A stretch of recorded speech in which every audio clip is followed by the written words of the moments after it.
Bonjour, bienvenue dans cette nouvelle vidéo. Aujourd'hui, je voudrais vous parler de l'action en cessation. L'action en cessation, c'est une procédure bien particulière et qui est fréquemment utilisée entre entreprises lorsque des actes de concurrence déloyale sont constatés. Je voudrais vous en parler dans cette vidéo parce que vous pourriez être concerné. C'est surtout une action qui va être utilisée lorsque la bataille commerciale, on va dire, devient une bataille au niveau juridique. C'est lorsque la concurrence va être assez féroce, on va dire. Et je voudrais vous en parler aussi parce que de plus en plus d'entreprises sont actives sur Internet et ça n'échappe pas à ce type d'action. Donc je voudrais qu'on en parle aujourd'hui dans cette vidéo pour vous expliquer à quoi sert cette procédure, quand vous pouvez éventuellement être tenté de l'utiliser et quels sont les risques éventuels que vous vous fassiez poursuivre par un concurrent. C'est une procédure que vous pouvez intenter plus rapidement qu'une procédure ordinaire pour faire cesser un acte de concurrence déloyale que un de vos concurrents pratiquerait sur le marché. Pour le dire plus simplement, vous constatez que votre concurrent fait quelque chose qui est illégal ou qui n'est pas conforme aux pratiques du commerce, aux pratiques du marché comme on dit, et ça vous cause un préjudice parce que quelque part, de par sa pratique illégale, il en tire un avantage concurrentiel que vous ne pouvez pas avoir parce que vous êtes en conformité avec les réglementations, avec les lois applicables, etc. Pour vous donner un exemple très concret, le RGPD, le GDPR. Disons que vous avez mis en œuvre tout ce qu'il fallait pour vous mettre en conformité, vous avez investi de l'argent, vous avez investi en temps, vous avez implanté tout ce qu'il fallait implanter dans votre entreprise, ça a représenté des coûts pour votre activité et maintenant que vous êtes conforme, évidemment, il y a certaines choses à respecter qui vont faire éventuellement que votre mailing list ne va pas grossir aussi rapidement qu'avant ou que éventuellement les personnes se désabonnent, etc., etc. Donc vous avez fait tout ce qu'il fallait et quelque part, vous ne pouvez plus accroître votre mailing list aussi rapidement qu'avant. Ok. Et puis, vous avez un concurrent qui fait exactement la même chose que vous, sauf que lui, le GDPR, il a dit, bon, de toute façon, ce seront que les grosses entreprises qui vont être inquiétées. Moi, je fais mon truc dans mon coin, je m'en fous. Toutes les démarches de consentement, toutes ces choses-là, je m'en fous. Informer les personnes des droits qu'elles ont, je m'en fous. Et de toute façon, personne ne va venir me causer des problèmes. Et en fait, vous voyez que ce concurrent qui s'en fout complètement d'être en conformité ou pas, eh bien, il avance hyper vite, il a de plus en plus de personnes sur sa mailing list, sur ses newsletters, son business a l'air de cartonner un max. Et au bout d'un moment, ça vous titille un peu et vous vous dites, ouais, mais c'est vraiment pas du tout équitable parce que lui, quelque part, il tire un bénéfice à ne pas être en conformité avec la réglementation. Typiquement, c'est le genre de cas qui peut se présenter. Vous allez pouvoir éventuellement introduire une action en cessation en disant, écoutez, voilà, je veux que cette concurrence déloyale cesse, je veux que vous mettiez fin à telle et telle pratique et je veux vous imposer de vous mettre en conformité avec telle et telle réglementation applicable. Ça, par exemple, pour le GDPR, ça va être un bon exemple. Ça peut aussi être le cas, par exemple, si vous êtes actif dans une profession réglementée. Par exemple, tout le monde ne peut pas, être avocat. Il y a des secteurs aussi, d'autres secteurs aussi, où il faut des autorisations bien spécifiques.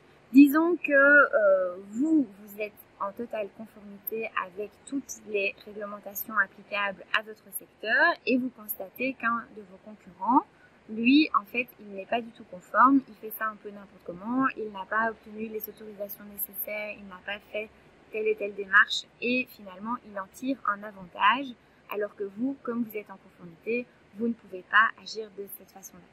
Eh bien, tout ça, ça va être des bases pour éventuellement intenter une action en cessation.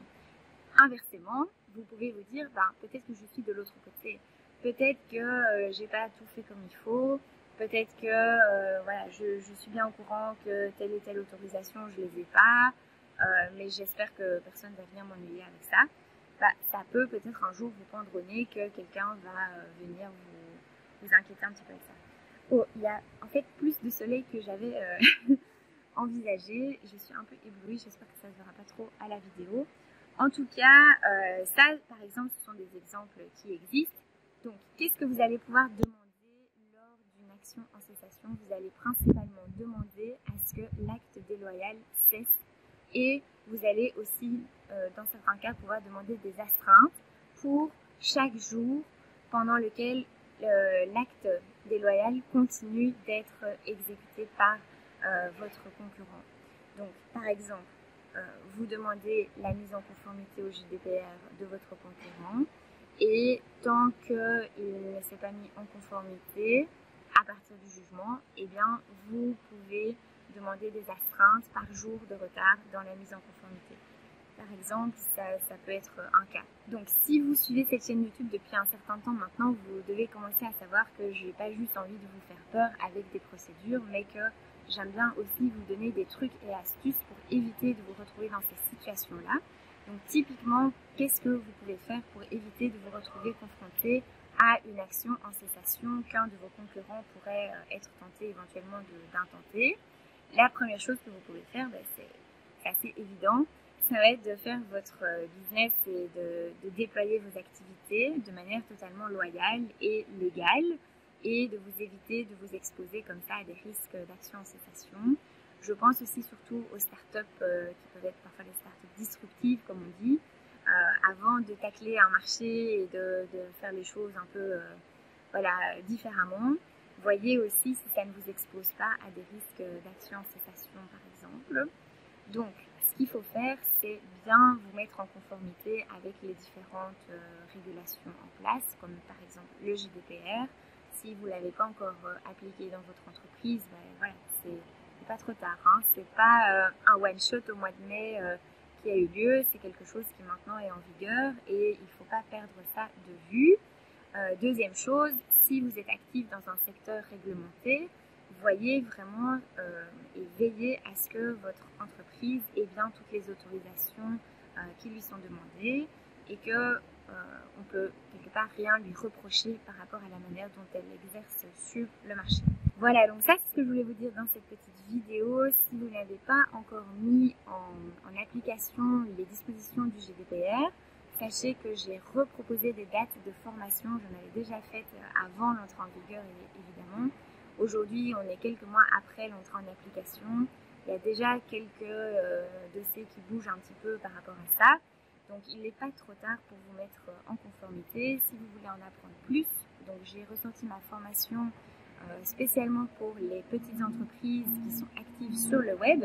C'est une formation que je donne à mon cabinet. C'est 3 heures d'atelier. On voit ensemble concrètement en petits groupes ce que vous devez mettre en place et comment vous pouvez le faire chacun dans votre entreprise.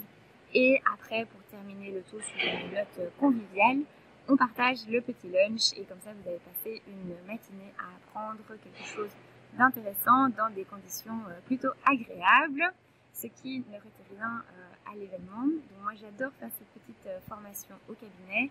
Donc si ça vous intéresse, il y a toutes les informations sur mon site internet. La prochaine date, c'est le 4 octobre, mais il y a d'autres dates aussi jusqu'à la fin de l'année. Il y a aussi d'autres thématiques. Donc par exemple, pour les sites internet qui font de la vente en ligne, il y a aussi des dispositions légales auxquelles il faut se conformer. C'est important d'avoir un site web conforme et ça, en Belgique, pour le moment, les statistiques montrent qu'il y a plus de 90, je pense même que c'est 98, mais en tout cas, il y a 90% des sites internet en Belgique qui ne sont pas conformes. J'ai aussi préparé une formation pour vous aider à mettre tout ça en conformité. Il y a aussi des dates qui sont prévues. Et il y a un troisième sujet qui sera sur la communication en ligne. Donc, lorsque vous faites de la publicité en ligne, pour tous vos programmes d'affiliation, pour les promotions, les offres que vous faites en ligne, il y a aussi des dispositions légales à respecter pour ne pas tomber dans des pratiques déloyales. Et on voit aussi tout ça dans des formations que j'organise à mon cabinet. Donc si vous voulez plus d'informations par rapport à tout ça, je vous invite à aller consulter mon site internet. Il est mentionné dans la description de cette vidéo. Et puis moi je vous dis à bientôt pour la prochaine vidéo. À bientôt. Ciao.